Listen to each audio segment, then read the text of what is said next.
Welcome to Devi's English. Let me explain you past tense.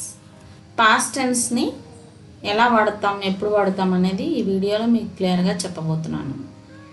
Past simple. Past టెన్స్లో మళ్ళీ 4 sub tenses ఉన్నాయని చెప్పాను కదా. Past simple గురించి చెప్తున్నాను. పాస్ట్ సింపుల్, దీన్నే సింపుల్ పాస్ట్ అని కూడా అంటారు. It indicates an action which was completed in the past. అంటే గతంలో జరిగిపోయిన పనులన్నీ కూడా మనం సింపుల్ పాస్ట్ టెన్స్లో చెప్పాలన్నమాట. దీని స్ట్రక్చర్ ఎలా ఉంటుందంటే subject plus verb to plus other part of the sentence. Example, I visited Delhi last month. ఇక్కడ లాస్ట్ మంత్ ఏంటి, గతంలో జరిగిపోయింది, గత నెల వెళ్ళాను నేను ఢిల్లీ. సో అలా చెప్పాలనుకున్నప్పుడు I visited Delhi last month అని చెప్పచ్చు. ఇక్కడ విజిటెడ్ అనే వెర్బ్ టూని ఇండికేట్ చేస్తుంది. ఇది సింపుల్ పాస్ట్లో వాడతాం కనుక ఈ సెంటెన్స్ సింపుల్ పాస్ట్లో ఉందని చెప్పచ్చు. Mohan passed the exam in 1999. మనం ఇప్పుడు 2020లో ఉన్నాం. మోహన్ ఎప్పుడు పాస్ అయ్యాడు, 1999లో పాస్ అయ్యాడు ఎగ్జామ్. సో జరిగిపోయిన యాక్షన్ని పాస్డ్ అనే వెర్బ్ని యూజ్ చేస్తూ సెంటెన్స్ కన్స్ట్రక్ట్ చేసాము. ఇది సింపుల్ పాస్ట్ టెన్స్లో ఉందన్నమాట. He played cricket yesterday. So yesterday ఇక్కడ ఏంటి, జరిగిపోయిన యాక్షన్. సో ప్లేడ్ అనే వెర్బ్తో సింపుల్ పాస్ట్లో సెంటెన్స్ కన్స్ట్రక్ట్ చేసాం అన్నమాట. Gandhi went to London after he studies. So it is also, ఇది కూడా పాస్ట్ అంటే జరిగిపోయిన యాక్షన్ని ఇండికేట్ చేస్తుంది కనుక వెంటనే వెర్బ్ టూని యూజ్ చేస్తూ సింపుల్ పాస్ట్ సెంటెన్స్ని కన్స్ట్రక్ట్ చేసాం. Past continuous tense. It indicates an action which was continuing in the past. అంటే పాస్ట్లో జరుగుతూ ఉన్న యాక్షన్ని చెప్పాలనుకున్నప్పుడు మనం పాస్ట్ కంటిన్యూస్ టెన్స్లో చెప్పాలి. దీని స్ట్రక్చర్ ఏంటంటే subject plus was or were plus verb 4 plus other part of the sentence. Objective అని కూడా చెప్పవచ్చు. సో ఇక్కడ పాస్ట్ కంటిన్యూస్ టెన్స్ కన్స్ట్రక్ట్ చేసేటప్పుడు ఐ, హీ, షీ, ఇట్ తర్వాత వాజ్ అనే హెల్పింగ్ వెర్బ్ని వాడుతూ verb 4 plus object. Same we, you, they, ఈ 3ని కూడా ప్లూరల్ ప్రొనౌన్స్ అంటారు. ఈ ప్రొనౌన్స్ పక్కన వర్ అనే హెల్పింగ్ వర్బ్ యూజ్ చేస్తూ V4 ప్లస్ ఆబ్జెక్ట్ యూజ్ చేయాలి. సో ఈ స్ట్రక్చర్ ప్రకారము సెంటెన్సెస్ కన్స్ట్రక్ట్ చేశాను. I was playing cricket when my father came in.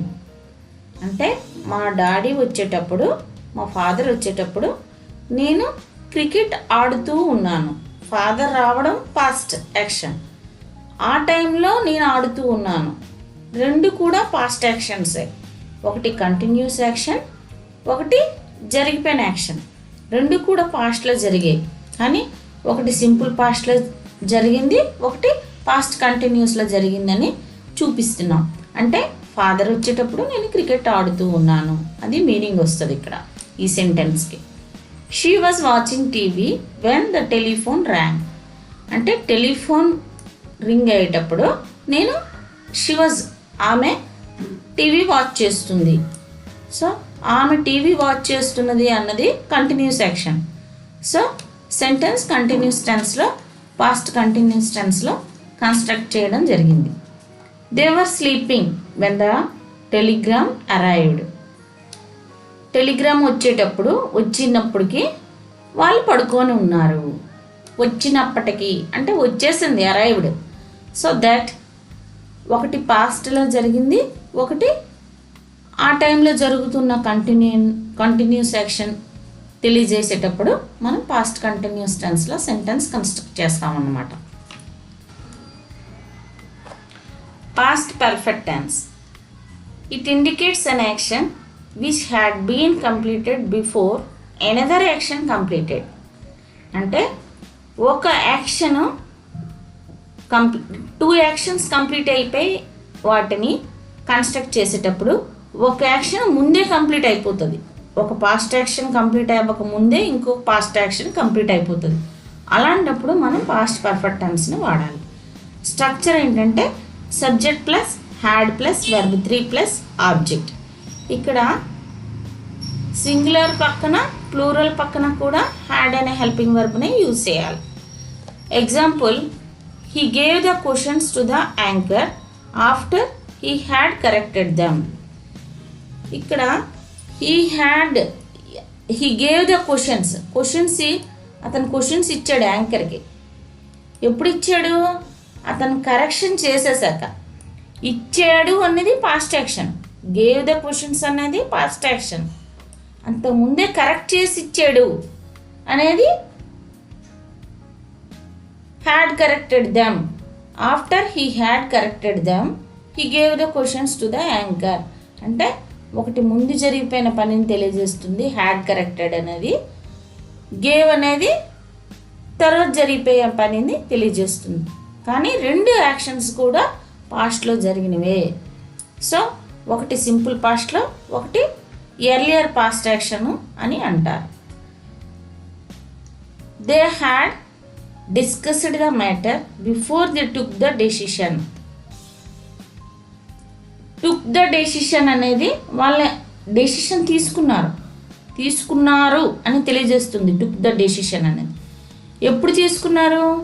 they had discussed the matter అంటే డెసిషన్ తీసుకోకముందే వాళ్ళు డిస్కస్ చేశారు. సో రెండు పాస్ట్ యాక్షన్స్లో ఒకటి ముందు జరిగిన పాస్ట్ యాక్షన్ తెలియజేస్తుంది, ఇంకొకటి పాస్ట్ యాక్షన్ తెలియజేస్తుంది. పాస్ట్లో రెండు పాస్ట్లు జరిగేటప్పుడు ఒకటి ఎర్లియర్ పాస్ట్ యాక్షన్ అంటారు, ఒకటి పాస్ట్ యాక్షన్ అంటారు అనమాట. So another one, they offered him the job because he had fulfilled all the credentials. So ఆయనకి జాబ్ ఆఫర్ చేశారు, దే ఆఫర్డ్. సో ఇది past action, already job offer చేసేసారు ఆయనకి. ఎందుకు చేసేసారు? Because he had fulfilled. So ఇది earlier past action అనమాట. He had fulfilled all the credentials. So ఇది కూడా సేమ్, ఒకటి సింపుల్ పాస్ట్, ఇంకొకటి past perfect. I had done my homework before my father came back. So మా father వచ్చేసారు, వచ్చేటప్పటికే నేను వర్క్ కంప్లీట్ చేసేసాను, హోంవర్క్. సో వచ్చేసారు అనేది కేమ్ బ్యాక్ వస్తుంది, ఒకటి సింపుల్ పాస్ట్ యాక్షన్. అంతకుముందే వర్క్ కంప్లీట్ చేసేసాను, పాస్ట్లో జరిగిన యాక్షన్కి ముందు జరిగిన పాస్ట్ యాక్షన్, అదే ఎర్లియర్ పాస్ట్ యాక్షన్. దాన్నే పాస్ట్ పర్ఫెక్ట్ కూడా అంటారు. I had done my homework before my father came back. So it is also we constructed in past perfect tense అన్నమాట. So next, past perfect continuous tense. It indicates an action which started, continued and completed in the past. అంటే గతంలోనే start అయ్యి గతంలో continuous అయ్యి and గతంలోనే complete అయిపోయే యాక్షన్స్ని మనం పాస్ట్ పర్ఫెక్ట్ కంటిన్యూస్ టెన్స్లో కన్స్ట్రక్ట్ చేస్తామన్నమాట. Structure subject plus had been plus verb 4 plus object. So had been మనం సింగులర్కి ప్లూరల్కి కూడా హ్యాడ్ బీనే వాడతాము, helping verb. So then example, he told me that he had been practicing tennis for 2 weeks last year. So told me అనేది చెప్పాడు, అతను నాకు చెప్పాడు. ఏంటని చెప్పాడు? he had been practicing tennis for 2 weeks last year. Last year ఆయన 2 weeks tennis practice చేశాడని నాతో చెప్పాడు. అంటే నాతో చెప్పాడు అనేది పాస్ట్ యాక్షన్, అతను లాస్ట్ ఇయర్ ప్రాక్టీస్ చేసాడు అనేది కూడా earlier past action, continuous action అనమాట. Earlier past continuous action. So then we are using past perfect continuous tense. Next one more example, they had been living here for 2 years between 1994 and 1996. వాళ్ళు they had been indicate చేస్తుంది ఏంటి? వాళ్ళు 94-96 years మధ్యలో వాళ్ళు ఇక్కడ నివసించేవాళ్ళు అని అర్థం వస్తుంది. అంటే ఆ 2 ఇయర్స్ మధ్యలో ఉండేవారు అనే మీనింగ్ వస్తుంది. అంటే పాస్ట్లోనే స్టార్ట్ అయ్యి పాస్ట్లోనే కంప్లీట్ అయిపోయింది అనమాట. సో అప్పుడు మనం పాస్ట్ పర్ఫెక్ట్ కంటిన్యూస్ టెన్స్లో చెప్పాలి. She had been learning music for 2 weeks last month. It is also had been learning indicating ఏంటి ఇండికేట్ చేస్తుంది ఇక్కడ? తను మ్యూజిక్ 2 weeks లాస్ట్ మంత్లో నేర్చుకుంది. అంటే లాస్ట్ మంతే స్టార్ట్ చేసింది నేర్చుకోవడం, లాస్ట్ మంత్లోనే కంప్లీట్ అయిపోయింది. అలాంటప్పుడు మనం పాస్ట్ పర్ఫెక్ట్ కంటిన్యూస్ టెన్స్లో చెప్పాలన్నమాట. అంటే పాస్ట్లో కంటిన్యూస్గా జరిగే యాక్షన్ని మనం చెప్తాము. పాస్ట్లో స్టార్ట్ అయ్యి పాస్ట్లోనే కంప్లీట్ అయిపోయిన కంటిన్యూస్ యాక్షన్ని మనం పాస్ట్ పర్ఫెక్ట్ కంటిన్యూస్ టెన్స్లో చెప్పాలి. Past tense at a glance. సింగులర్లో ఎలా కన్స్ట్రక్ట్ చేయాలి, ప్లూరల్లో ఎలా కన్స్ట్రక్ట్ చేయాలి, first person singular plural, second person singular plural, third person singular plural ఒక గ్లాన్స్లో చెప్పాలనుకుంటున్నాను. ఒకసారి ఈ టేబుల్ని చూడండి. Past simple singular I ate, అదే సెకండ్ పర్సన్లో యూ ఎయిట్, థర్డ్ పర్సన్లో హీ షీ ఇట్ ఎయిట్. అదేవిధంగా ప్లూరల్లో we ate, you ate, they ate. అంటే వెర్బ్ ఎక్కడా మారదన్నమాట. అదే ప్రెజెంట్లో అయితే ప్రెజెంట్ థర్డ్ పర్సన్ సింగులర్లో అయితే మారుతుంది, కానీ పాస్ట్లో మారదు.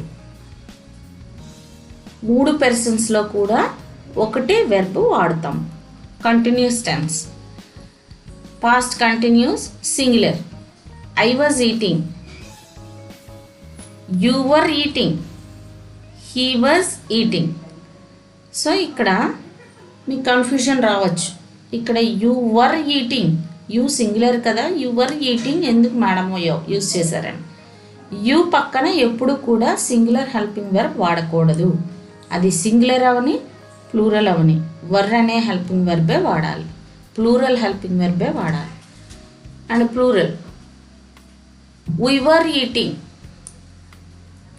ప్లూరల్కి యూ వర్ ఈటింగ్, సింగులర్కి ప్లూరల్కి కూడా వర్రే. థర్డ్ పర్సన్ సింగులర్ ప్లూరల్కి they were eating. So that is the sentence. అంటే సింగులర్కి వజ్, ప్లూరల్కి వర్ వాడతాం. Next past perfect tense singular I had eaten, you had eaten, he had eaten. ప్లూరల్లో we had eaten, you had eaten, they had eaten. అంటే ఎక్కడా కూడా helping verb మారదు. అది సింగులర్ అవని ప్లూరల్ అవని ఒక్క కంటిన్యూస్ టెన్స్లోనే మారుతుంది. Perfect continuous singular I had been eating, second person singular you had been eating, third person singular he or she or it had been eating. అదేవిధంగా plural we had been eating, you had been eating, they had been eating. అంటే ఎక్కడ కూడా helping verbs మారవు. Past tense చాలా ఈజీగా నేర్చుకోవచ్చు. Thank you for all. Next class I will explain you future tense చెప్తాను అన్నమాట. Stay home, stay safe. ఏమైనా డౌట్స్ ఉంటే మీకు టెన్సెస్ పైన, పార్ట్స్ ఆఫ్ స్పీచ్ పైన కామెంట్ సెక్షన్లో కామెంట్ చేయండి.